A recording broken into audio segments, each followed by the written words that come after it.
This edition of the Ridley Report is brought to you by Freaking.com.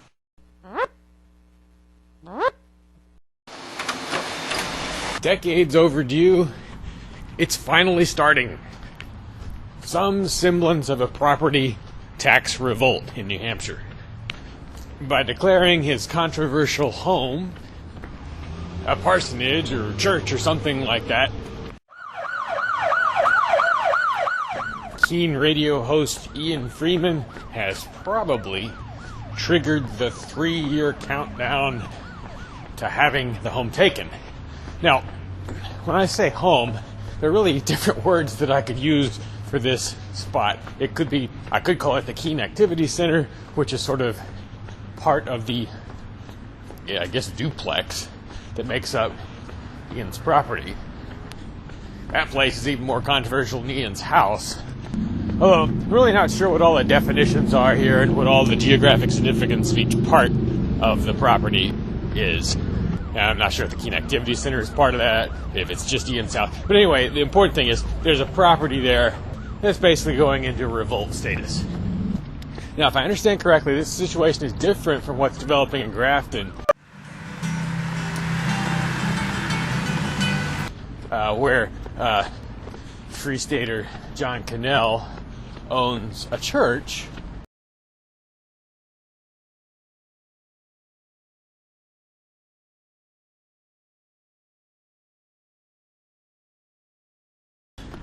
which is in fact a church building and is open to the public for worship services and so forth to a large extent. I'm assuming he, kind of went through the normal paces that you go through in terms of paperwork and so forth. I'm not really referring to that as an attempted revolt. Who is the guy in the hat? The man right there stole my phone. What Ian and company are doing, I got the impression from listening to Free Talk Live that they're not even going through the motions of trying to get government approval to be a church or be treated as a church.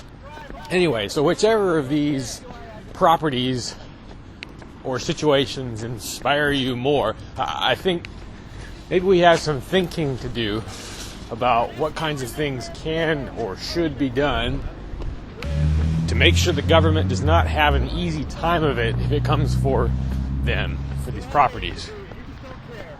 Here are some of my brainstorms. Things we've never been able to do before. So in some cases.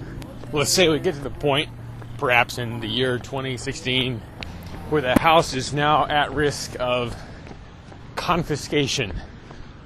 And personally, I would have preferred this was just an out-and-out civil disobedience act as opposed to going through the sort of freak showish element of calling it a church.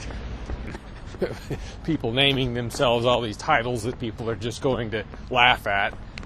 But the number one step that I think should be taken, and actually the step I take when I'm around the Keene Activity Center, is to try and become an asset to the neighborhood for a change.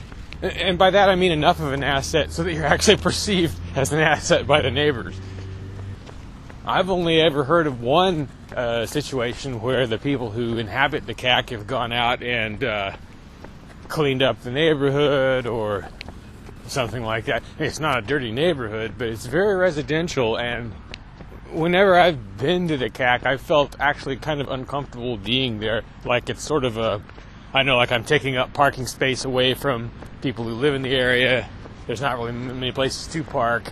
Maybe that situation's changed somehow since I was there last. But